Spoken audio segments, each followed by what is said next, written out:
Hey, Dr. Jean again with some more blank books for you.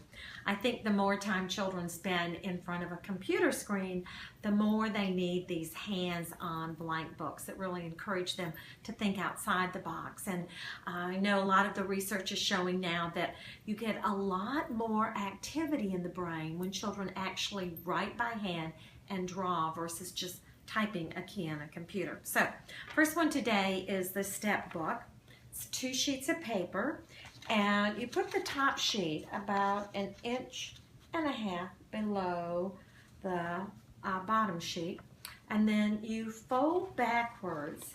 And when you fold backwards, you'll see that you have some little steps or a stair book, and you have to adjust these a little bit, and then you staple at the top. And you've got a step book that you could use for recalling details in a story, or they could write a number and make the set, or they could write the first 4 letters of their name and adjectives that describe themselves. Now, the good thing about the step book, if you need more pages, you just use more sheets of paper. So let's say we wanted to do a book about the 5 senses. This time we're just going to take 3 sheets of paper and layer them like this, and then fold backwards. And when we do that, we have a place for the 5 senses, and then we've got 5 little steps that we can put here. This is also good for like a how-to book, how to make a snowman or how to make a peanut butter and jelly sandwich. Another book we're going to make today is a story book, and it's called the Picnic Book. And so when you go on a picnic, you need a picnic basket, and then we're going to put some hot dogs in the picnic basket, and we're going to put some hamburgers in the picnic basket. And it's nice to have a picnic bench to sit on when you go on a picnic, so you just fold it so it's a picnic basket and bring one bottom edge to the top and then turn it over and bring the other bottom edge to the top. You have a picnic bench. And a picnic bench is a whole lot more fun if you have somebody to eat the picnic with you. So we're going to cut right down that center fold, and now we can share our picnic bench with a friend. And then we want a book to write about all our adventures. So if you put your hands at the top of the picnic bench and bring them down, and then just wrap the pages around and fold them as you do that, you will have a little picnic book. And you could use this for vocabulary words, or for Write the Room, or a letter book, or a book about insects, or something you might be doing in science, or a shape book. Now, another book that's fun to make is called the House Book.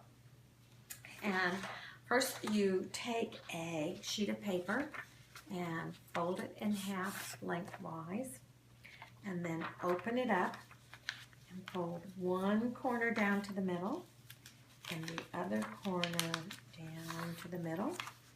And then if you fold up the bottom like this, you will have a house book. Or some people think it looks like a sailboat. Now this is good for a book report because they could write the author, the illustrator, the title, and then open it up and draw their favorite part of the story. You could let them write their name and draw a picture of their family. You could use it for word families. They could write like all, and then all the things that end with the all sound. You could use this for numbers. They could write 17 here, and then all the different ways to make 17, or whatever it might be. And if you take this and you fold it down like this, then you can even use this and turn it into a letter that you can mail someone. And so you can write your letter here and then put a little sticker there and address it and stick it in the mail, and it's on its way. One other book I'd like to share with you today is called what I call little books. And these are good because these would be great to put in center for independent activity, writing activity.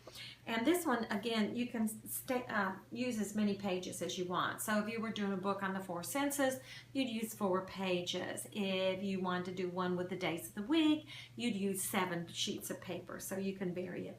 And then you staple 1, 2, 3, 4 corners, and after you have it stapled in all 4 corners, you cut up the middle lengthwise, and then you cut through the middle the other way, and you can see quick as a wink you have 1, 2, 3, 4 little books. You can also use that same idea to make what the children call long, skinny books. So this one, if you stack up the paper, and this time we're going to make staples 1, 2, 3, 4 down the short side, and then take your scissors and cut across 1, 2, 3 times. You will have 4 long, skinny books. And these are good for writing from left to right. They can write sentences, they can draw patterns, they can write numerals, they can practice pre-writing strokes. You can do a lot of linear things with the little skinny books.